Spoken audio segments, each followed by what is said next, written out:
Zone 1 routine. Just let the girls out.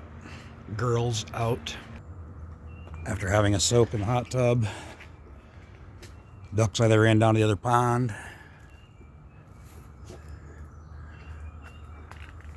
or they're begging you to get in the garden. I'll collect those eggs. I'll look around the Foodforest. Look at the fruits, nuts, and berries. Perennial ground covers. Annual crops.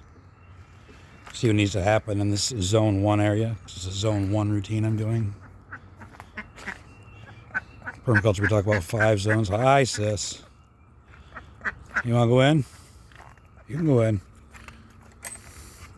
You want to come in? No? So, yeah. Grab the eggs and strawberries and lettuces and greens and spinaches and kales and collards and so on. Carrots and peas and no beans yet.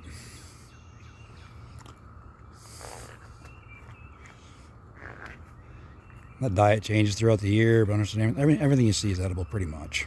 Some's flowers not in here, but even these daylilies are edible. The young shoots, the flowers. I'm not going to repeat myself. If you watch my videos, you know we're just walking through levels and layers. Cicadas are coming alive this morning. So all kinds of those gummy berries are just popping. We'll go and have a look at those. But I mean, right here we see these cherries are next. Be one of the next ones. This Cornelian cherry. The man kings are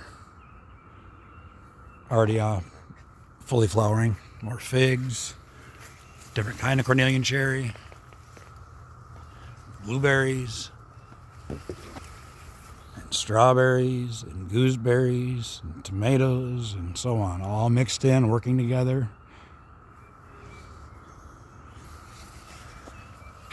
Currants, more figs, and apples,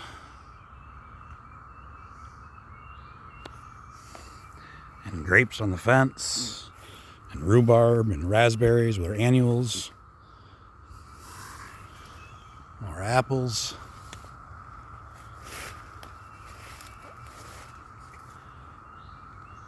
And pears.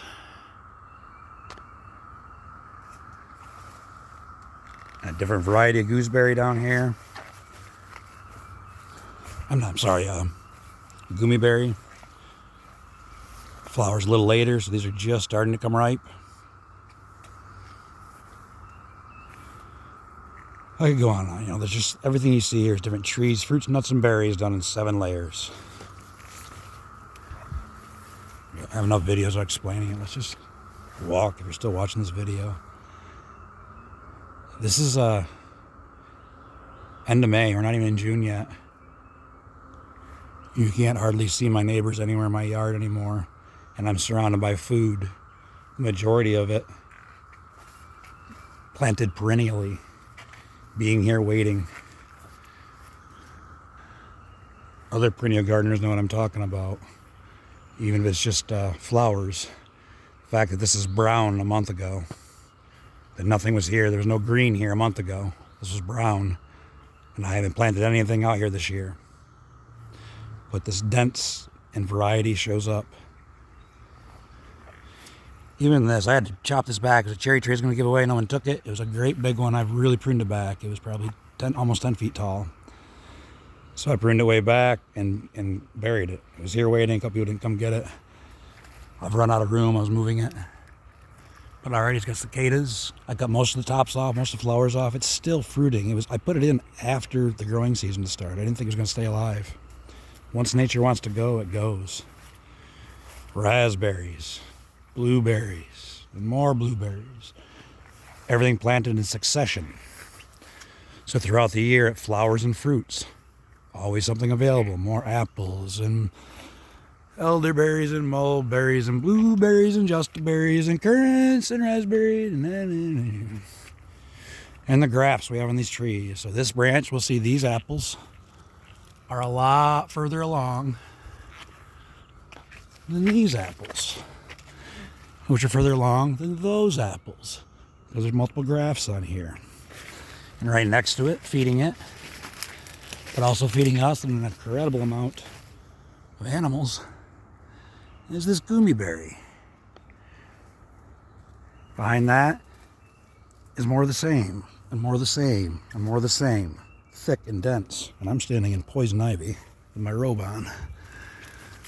I just went through to cleanse the poison ivy the other day, but I obviously missed some. And more currants. I feel like a broken record. And Jerusalem artichokes. Like I said, everything's planted to be edible. At least to something. Us or... I said I was going to be frustrated in this video. I don't care anymore, man. We all should be frustrated. Look what I've done here. Because of my frustration. I'm so fucking proud. Not in a bad way. Hi, Mr. Greenfly. It's just humming with life. I look like this. I'm not being bothered by mosquitoes yet. They will be, though. I noticed the rain barrel was right full of them. That's the only place we didn't have dunking dots. If we look here, just below this spot right here,